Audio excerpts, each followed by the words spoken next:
London isn't just a great city for design, it's a living textbook. Every building, showroom and street tells a story about a living city and how design evolves, from classical proportions to cutting-edge materials. In this video, I'm taking you through the best places that London has to offer if you're a designer or interested in design. The ones that go beyond the obvious tourist spots and actually feed your creative process. I'm Joanne from Designing Co, and I help interior designers grow their creativity and their business. From must-see museums to design stores that are a masterclass in retail storytelling and curation, to exploring some of London's best adaptive reuse places like this one here in Coldrops Yard. I'll cover the must-sees. So whether you're visiting London for design inspiration, studying design, or just want to see how the old and new coexist to create a beautiful space, this video will give you a roadmap to show you the best that London has to offer through a designer's lens. If you're new here, make sure you subscribe. I post weekly videos on interior design, creativity, business, and tools that are shaping the design industry currently. We're starting our design tour at the Design Centre in Chelsea Harbour, the heart of London's interiors industry. This is where designers come to source, explore and connect with the best of British and international design. It's made up of several large halls, each filled with showrooms, showcasing everything from lighting and fabrics to wallpaper, furniture and even small details like hardware and switch plates. There isn't one single theme here, so it's best to plan your visit around what you want to see, whether that's textiles, lighting or furniture. Spend time comparing the collections. They also host major design events through the year, especially in summer, so it's worth checking the calendar before you visit. It's bright, spacious and full of ideas, the perfect place to start your London design itinerary, and well worth setting aside half a day to explore.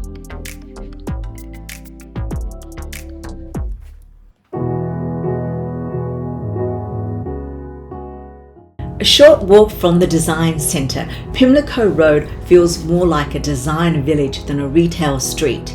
It's about 10 minutes away, but it has a completely different energy, smaller, more intimate, and filled with stores that range from one-off art and bespoke pieces to some of the most established interior design brands in London. Here you'll find everything from traditional names like Colfax and Fowler to contemporary showrooms with a modern twist. One of the highlights is a signature showroom of designer Rose Unique, a space filled with refined original pieces with a twist, the epitome of quiet luxury. Another was MG & Co, a newer store where you can find beautifully designed hardware and lighting at really reasonable prices, even little pieces like matchbox covers that can be custom engraved for gifts. There are also plenty of great places to stop for lunch or coffee. Dalesford Organics is one of my favourites. It's definitely worth setting aside half a day here to explore and take it all in. There's a lot of inspiration packed in this very short stretch of road.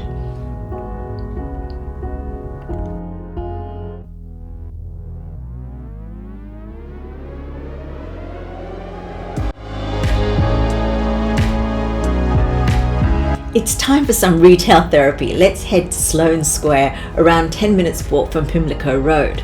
The Conran shop has been a cornerstone of London's design scene since the early 1980s. Founded by Sir Terence Conran, it helped shape the way people think about contemporary interiors in the UK, bringing modern design into everyday life. Today, the store continues that legacy, curating furniture and homewares that balance craftsmanship with creativity. You'll find everything from its own line of contemporary furniture, some surprisingly affordable, others beautifully high-end, to accessories that feel artful and personal.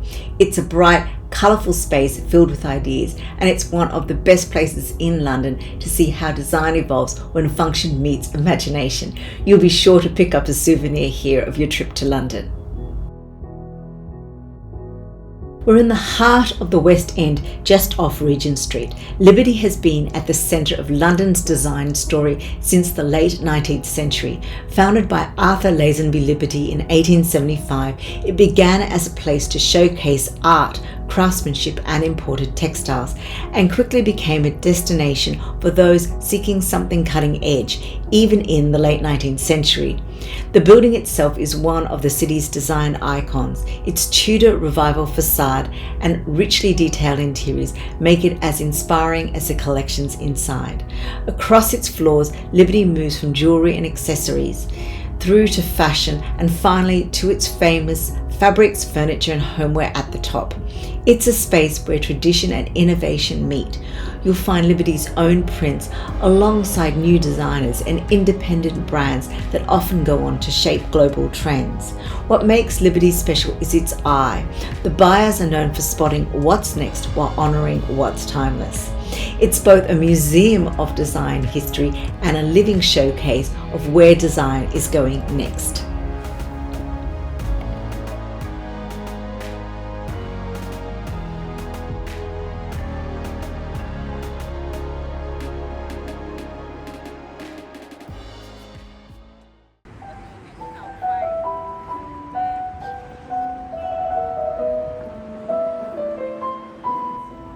And talking about museums, let's head to South Kensington. Victoria and Albert Museum, or the V&A, is in many ways the design museum of the world. It's the most comprehensive overview of design I've ever seen, a place where you can study everything from medieval ironwork to contemporary furniture, textiles and art. The scale of the collection is extraordinary.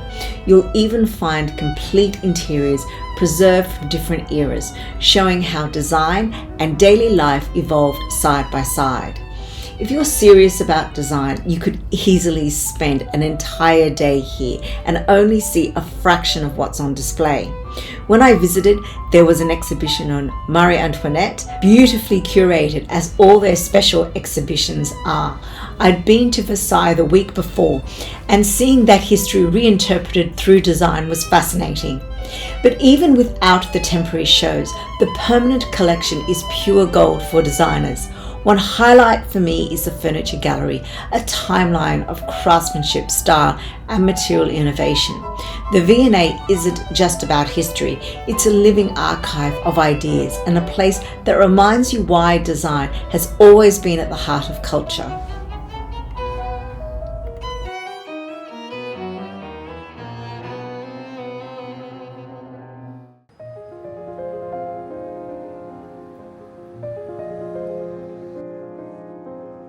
A few minutes walk from Holborn Station, the Sir John Soanes Museum, one of London's hidden treasures, smaller in scale than the V&A, but just as rich in meaning. Sir John Soanes was a visionary architect of the late 18th and early 19th centuries, best known for designing the Bank of England, which is now almost being completely destroyed, and for his mastery of light and proportion. Throughout his life, he collected art, architectural fragments, models, and antiquities, filling his homes with the things that inspired him. What makes this place remarkable is that Soanes left everything exactly as it was, preserved for future generations of architects and designers to study. His house became a museum by Act of Parliament in 1833, ensuring that the collection would remain in situ just as he curated it. Walking through the rooms, you're surrounded by his obsessions, the play of light through skylights, the layering of objects, the rhythm of space and shadow. It can feel overwhelming. Every inch reflects the designer's mind, constantly searching for ideas and inspiration.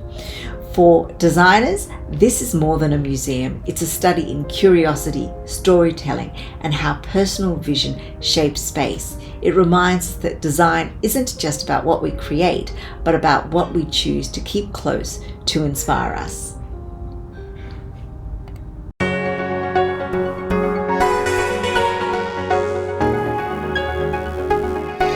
Now for a change in pace. The Battersea Power Station is one of London's most striking examples of adaptive reuse, a symbol of industrial heritage transformed into a contemporary design landmark. Originally designed in the 1930s by architect Sir Giles Gilbert Scott, the same mind behind the iconic red telephone box, the power station once supplied electricity to nearly a fifth of London.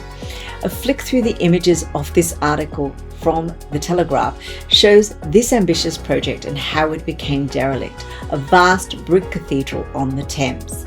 Before, it was reimagined as part of one of the city's most ambitious regeneration projects.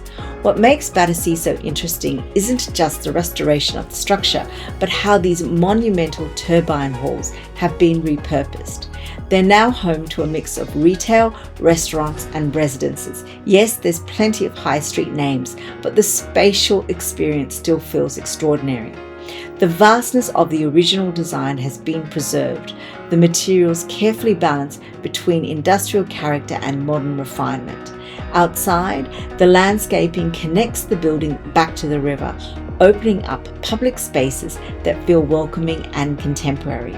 And inside, details like the preserved control room, now beautifully styled cocktail bar, shows how history can be woven into new uses without losing its soul.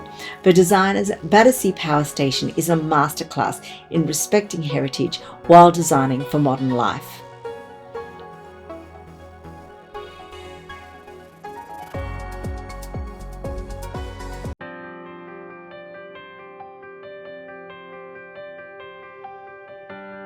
Coal Drops Yard is another powerful example of how London reimagines its industrial past, this time at the heart of King's Cross's redevelopment.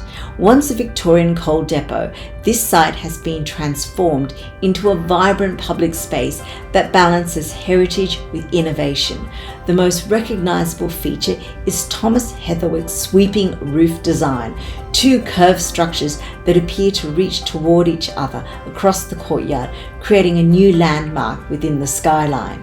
It's a bold gesture that still respects the character of the original brickwork and the site's industrial scale. Around it, the gas holders and old railway structures have been repurposed into housing, offices and cultural spaces, all connected through generous landscaping and open plazas. That combination of solid historic architecture and soft planted spaces gives Coal Drops Yard its distinctive atmosphere, urban yet human. It's home to the Coal Office, Tom Dixon's combined showroom and restaurant, and the mix of design, food and community captures what this new London neighbourhood is all about. Here you can see how design doesn't just restore the past, it rebuilds how people live, work and meet within the city.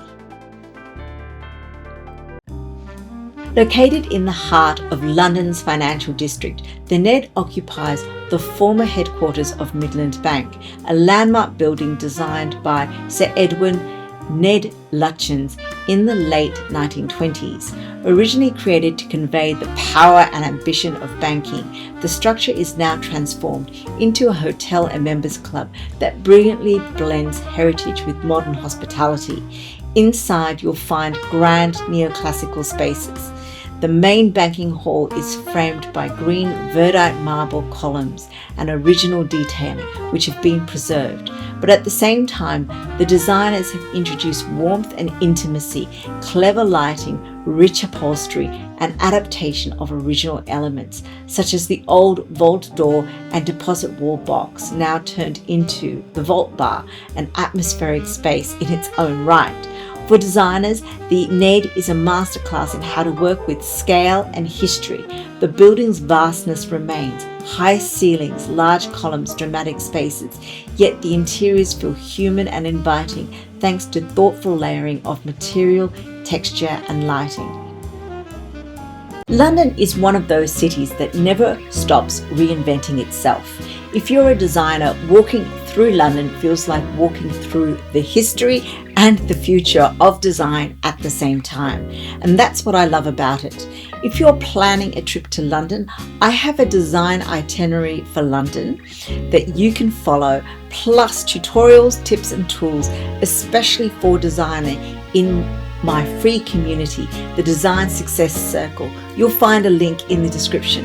In my next video, I'm taking you somewhere completely different. Hong Kong, a city that shows a new kind of design energy, dense, vertical, fast moving and full of contrast. we'll look at how space, scale and light work differently there and what designers can learn from that. If you enjoyed this London guide, I'd appreciate if you'd give it a like so that I will make more. I'll also love to know if there are any other places you think I should have covered. I'll keep that for the next video. Don't forget to subscribe and turn on notifications so you don't miss the Hong Kong episode coming up next.